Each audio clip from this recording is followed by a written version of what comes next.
Hello, sports fans. Jim Coyle with Indiana Sports Beat Radio. Thank you for stopping by our YouTube channel. Make sure to hit the subscribe and notifications toggle so you never miss a thing. All of our content up here every day.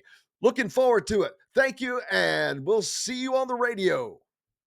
Welcome to Indiana Sports Beat Radio, brought to you by the Hard Truth Distilling Company in Brown County, Indiana.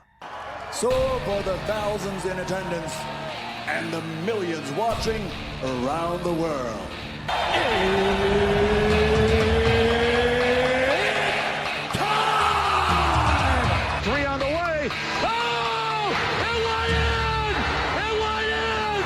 And Indiana wins the ball game! Know your role and shut your mouth, you jabroni! Float game for the win! Taylor's gone! Come on, touchdown, Indy! Woo! America! They got I know you. team now. It's pretty simple. I win. Google me. You know that I'm the cream of the crop. Oh. Now, from the Hard Truth Studios, here's Jim Coyle. Welcome back to the Hard Truth Distilling Company Studios on this Wednesday, and it feels like Festivus. Got a lot of problems with you people. But no, it's the opposite way around. Rick Bozich joining us from WDRB.com from the friendly confines of Ruby Manor. How's your Wednesday going?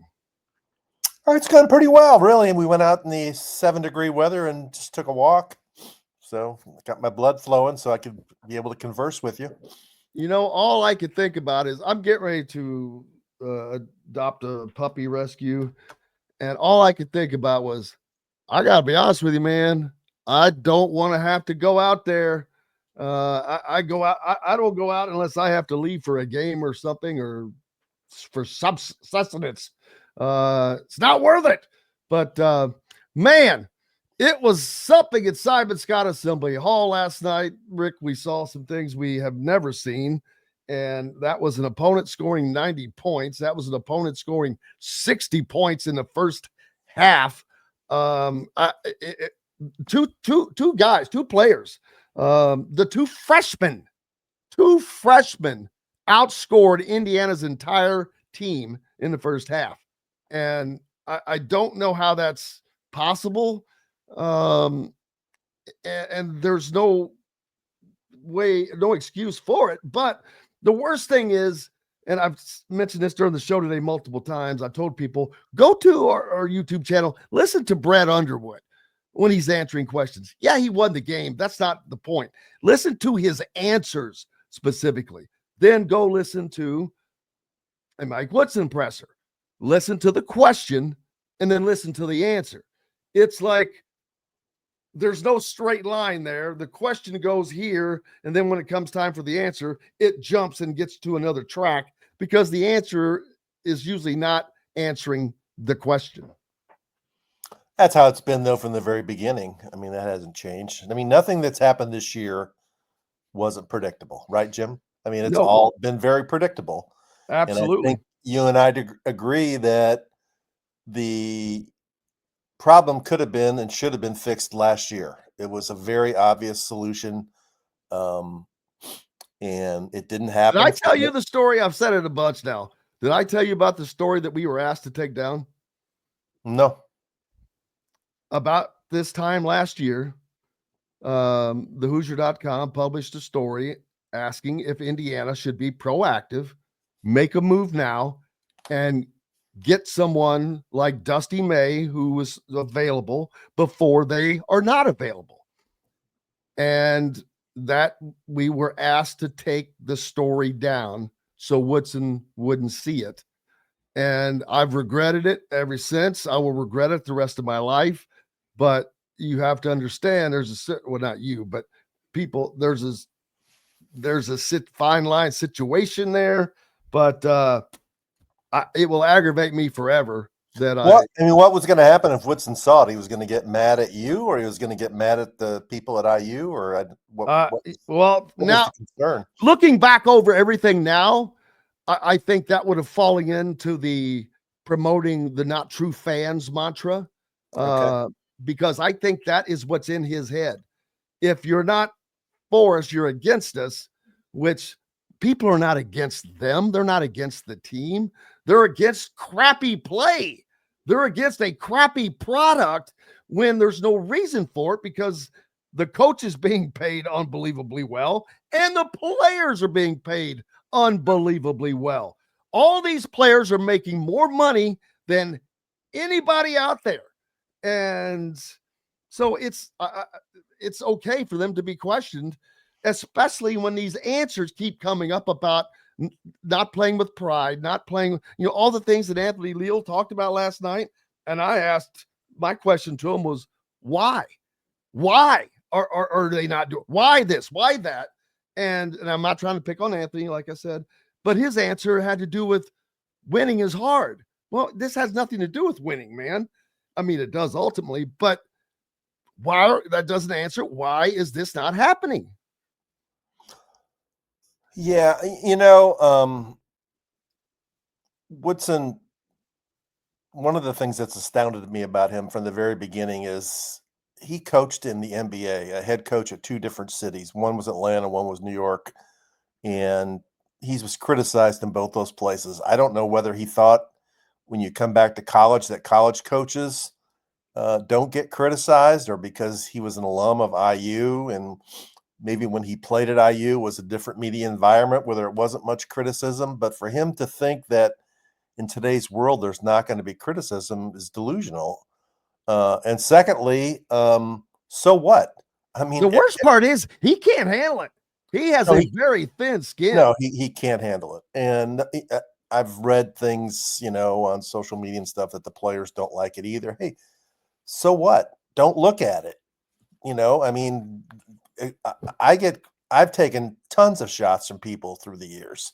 Don't worry about it. Don't read it. It's irrelevant.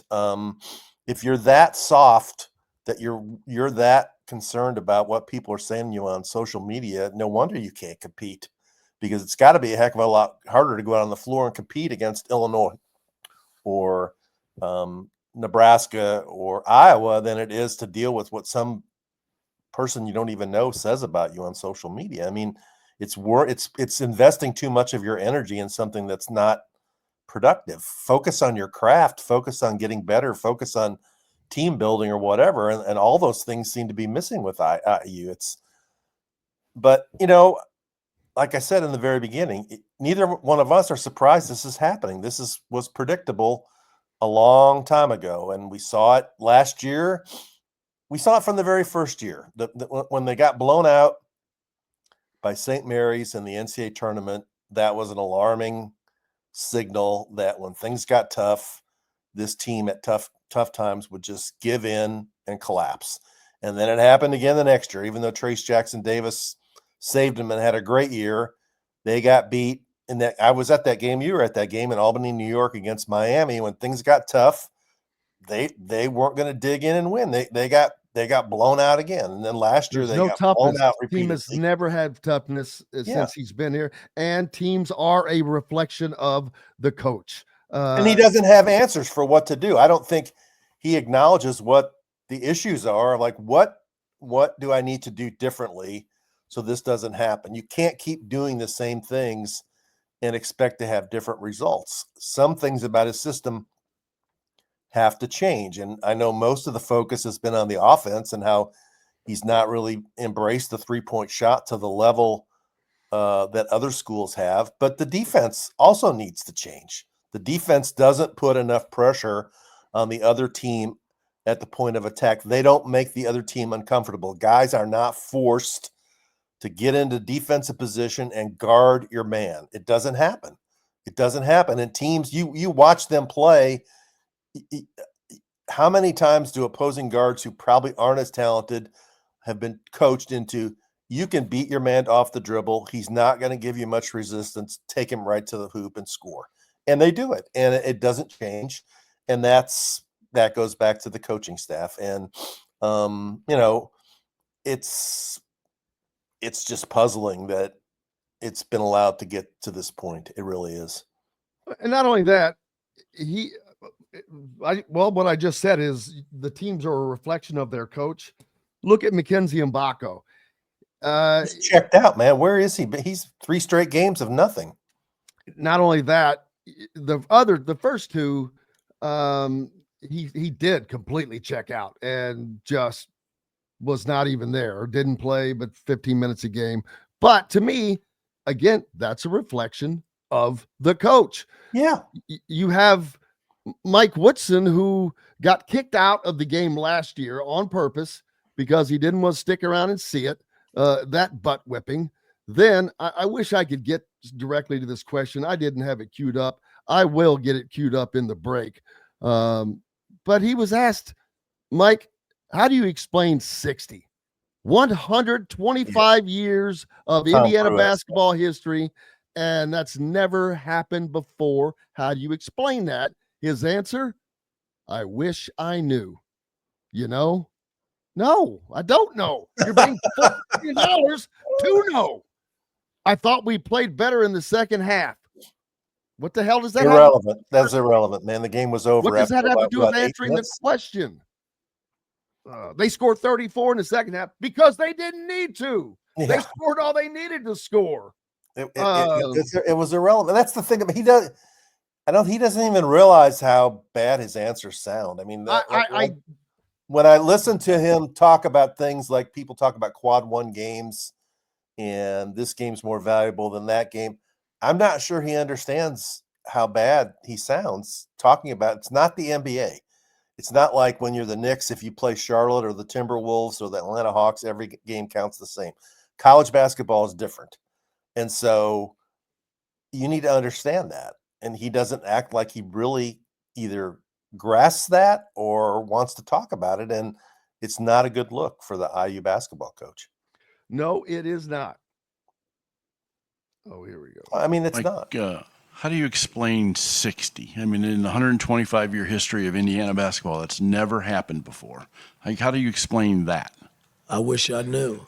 You know, I mean, I thought we played better the second half. They scored, 34 points the second half, but 60 points is just way too many. You know, I just thought our defense and our intensity just wasn't there, and they exploited it. There you go. I mean, I can explain it. 60 points is a lack of commitment and a lack of making guys accountable to play defense and to play with tenacity. And at some point, if the guys you're playing aren't doing that, then play different guys. I don't care whether it's 3 walk-ons. You know, yeah. I mean, go back and look at Crean's first season when they had whoever they could barely find in recruiting after he got there, Verdell Jones and Malik Story and those dudes. 6 and 28 or Tom Pritchard, 6 and 25. Tom Pritchard and Kyle Tabor and those Devin Dumas. This team's already got beat by 25. The last 2 games? They're 5 defeats. All 5 average losses, 22.5 points per game. I mean, that team wasn't getting blown out back-to-back games like that. They did in Hawaii, but not in the Big Ten. They had a lot of games they were close to winning that they just didn't get won. That's right. And that's because he held the guys accountable. Like, that's the number one thing. You've got to make guys accountable to play defense. Either you're going to do it or you're not going to play. And for them to they just surrender. And have you ever heard a student section chant what they chanted last night before an IU basketball game? No. I wasn't there. I didn't get to hear a great deal of the students because the damn band was between me and them. Oh, they were chanting Fire Woodson. Yeah. That's only going to get worse. It's only going to get it's a toxic place. And so this is exactly reminiscent of year 4 of Archie Miller. In some ways, it's worse because you're talking. But I meant the same apathetic feeling. Yeah, people are waiting for the end of at least now they have spring football to look forward to. Yeah, it's no longer a Mike Woodson question though; it's an administrative question. How are you going to play this out? Are you going to Are you going to do something about it now, or are you going to do something about it at the end of the season? It's one or the other. I mean, there's no way you can continue with this. It's impossible. So at this point, I would hope or expect there's discussions at IU today about the best way to handle this, because you're talking about a very valuable brand that's being damaged by what's going on, and you need to make some intelligent decisions on what you're going to do to minimize the damage. But, at this point, who expects a competitive game at Ohio State Friday? You know what? I don't, because it's on the road. But And I don't even know what is the next home game. I haven't even looked. You know what? They have back-to-back road games At Ohio State, Northwestern, home against Maryland a week from Sunday. Yes, Derek Queen in Maryland. Yeah. So Derek's going to be fired up to come in. But that's we're not even talking about the other part of this, Jim, is that all the recruits that have been lost. Oh, yes. That is never far from and all the money that's been spent. That's another difference between this and Archie and Crean. No doubt. Hello, sports fans. Jim Coyle with Indiana Sports Beat Radio. Thank you for stopping by our YouTube channel. Make sure to hit the subscribe and notifications toggle so you never miss a thing. All of our content up here every day. Looking forward to it. Thank you, and we'll see you on the radio.